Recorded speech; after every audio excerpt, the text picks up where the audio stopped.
میرا سوال ہے کہ اگر کسی نے نیت کے بغیر نماز پڑھ لی تو کیا وہ نماز درست ہوگی؟ نیت کے بغیر، اب نفس نماز کی ہی نیت ہے یا اس سے مراد کچھ اور بھی؟ بعد اوقات ہم بیان کرتے ہیں اچھی اچھی نیت کرتے ہوئے مسجد میں جائیں تو، یا کوئی کام کرنا ہے تو اس سے پہلے اچھی نیتیں کریں، دونوں طرح کی رہنمائی کریں۔ دیکھیں، نیت تو شرائط نماز میں سے ہے کہ نیت کے بغیر نماز ہی نہیں ہوگی۔ صحیح۔ مگر نیت سے مراد کیا ہے؟ نیت اولاً تو دل میں جو ہے وہ ارادہ، کسی کام کو کرنے کا ارادہ کرنا۔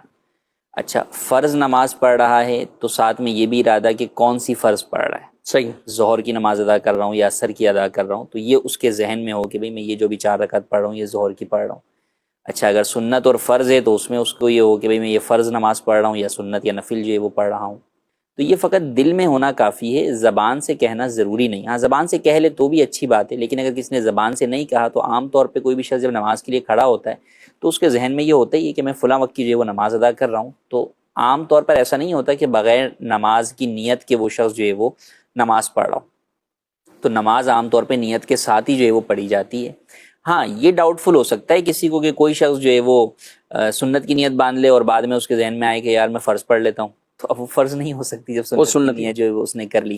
اسی طرح کسی کو یہ ڈاؤٹ فل ہو گیا پتہ نہیں یار یہ ظہر کا وقت ہے یا عصر کا وقت ہے، تو اب اس ڈاؤٹ فل کے اندر اس نے نیت باندھ لی اور کوئی بھی ایک طرف اس نے اپنی نیت نہیں کی کہ میں ظہر پڑھ رہا ہوں یا عصر پڑھ رہا ہوں، تو یہ اس طرح کا ہو سکتا ہے کسی کے ساتھ۔ لیکن عام طور پہ جب بھی کوئی شخص نماز پڑھتا ہے تو اس کی نیت تو ہوتی ہے دل میں کہ میں فلاں نماز ادا کر رہا ہوں، تو لہٰذا بنیادی نیت پائی جائے گی تو نماز ادا ہو جائے گی کہ نیت جو ہے وہ شرط ہے۔ اگر بنیادی نیت ہی نہیں پائی جائے گی یا نیت پائی گئی لیکن جہاں فرض کی نیت کرنی ہے یا جس وقت کی نیت کرنی ہے وہ اس کے ذہن میں جو ہے وہ نہیں ہے، تو ایسی صورت کے اندر وہ نماز ادا نہیں ہوگی، وہ نماز نہیں ہوگی۔ اچھا، اگر صرف زبان سے باقاعدہ پوری اس طرف نہیں پڑھی، جی زبان سے اگرچہ نہیں کہا، اصل تو نیت دل کے ارادے کو کہتے ہیں، دل میں یعنی دل میں فقط وہ پورے کلمات دہرانا ہے یا بس دل میں ارادہ ہے کہ میں نماز ادا کر رہا ہوں، ظہر کی نماز ادا کر رہا ہوں، 4 رکعت بھی کہنا ضروری نہیں، ظہر کے فرض ادا کر رہا ہوں، یہ بھی اگر اس کے ذہن میں ہے کہ میں ظہر کا فرض ادا کر رہا ہوں تو بس یہ بات کافی ہے۔ اس کو نہ زبان سے کہنا ضروری ہے، نہ یہ کہنا ضروری ہے کہ 4 رکعت ادا کر رہا ہوں، نہ یہ کہنا ضروری ہے کہ واسطے اللہ تبارک و تعالیٰ کے منہ میرا کعبہ شریف کی طرف، یہ سب چیزیں الفاظ کہنا ضروری نہیں ہے۔ ہاں البتہ اللہ اکبر تکبیر تحریمہ جو کہ شرط بھی ہے اور فرض بھی ہے نماز کا، اس کو اتنی آواز سے کہنا کہ آپ کے اپنے کان خود سن لیں، یہ ضروری ہے۔ صحیح، یہ نہیں کہ آپ کہیں اللہ اکبر بھی دل کے اندر ہی جو ہے وہ کہہ لیا، نہیں، نیت الگ چیز ہے، تکبیر تحریمہ الگ چیز ہے۔ تکبیر تحریمہ کے لیے تلفظ اتنی آواز سے ضروری ہے کہ آپ کے اپنے کان خود سنیں، اور یہ اکیلے آپ پڑھ رہے ہیں جب بھی ضروری ہے، امام کے پیچھے پڑھ رہے ہیں جب بھی ضروری۔ تو ایسا نہیں کہ امام کے پیچھے آپ بولیں کہ امام نے کہہ لیا اور آپ نے بس فقط جو ہے وہ ہاتھ باندھ لیے یا کہا تو فقط دل میں کہہ لیا، نہیں، امام کے پیچھے بھی آپ کو اتنی آواز سے کہنا ہوگا کہ آپ کو اپنی آواز خود سنائی دے۔ کیا نماز میں دعائے معصورہ میں حافظہ کی دعا پڑھ سکتے ہیں یا حفظ کرنے کی دعا ہوگی؟ کیا کہتے ہیں؟ دعائے معصورہ میں جیسے ربی زدنی علما یہ والی دعا ہے تو یہ بھی دعائے معصورہ ہے۔ دعائے معصورہ سے مراد وہ دعائیں جو قرآن و حدیث میں وارد ہوئیں، تو لہٰذا وہ دعائیں جو ہے وہ پڑھ سکتے ہیں۔ تو جو دعا یہ کہہ رہی ہیں تو اگر وہ قرآن و حدیث کے اندر وہ دعائیں موجود ہیں تو وہ پڑھ سکتے ہیں، اور اگر قرآن و حدیث میں موجود نہیں ہیں تو پھر بہرحال وہ دعا نہیں پڑھ سکتے۔ میرا بھی یہ سوال ہے کہ فرض اور واجب میں کیا فرق ہے؟ فرض اور واجب میں فرق؟ دیکھیے، فرض اور واجب میں کئی اعتبار سے فرق ہے۔ بنیادی طور پر ادائیگی تو دونوں کی ہی لازم ہوتی ہے۔ ہاں، فرض کو ترک کرنے والا جو ہے وہ حرام کا مرتکب ہوتا ہے، واجب کو چھوڑنے والا مکروہ تحریمی کا مرتکب ہوتا ہے۔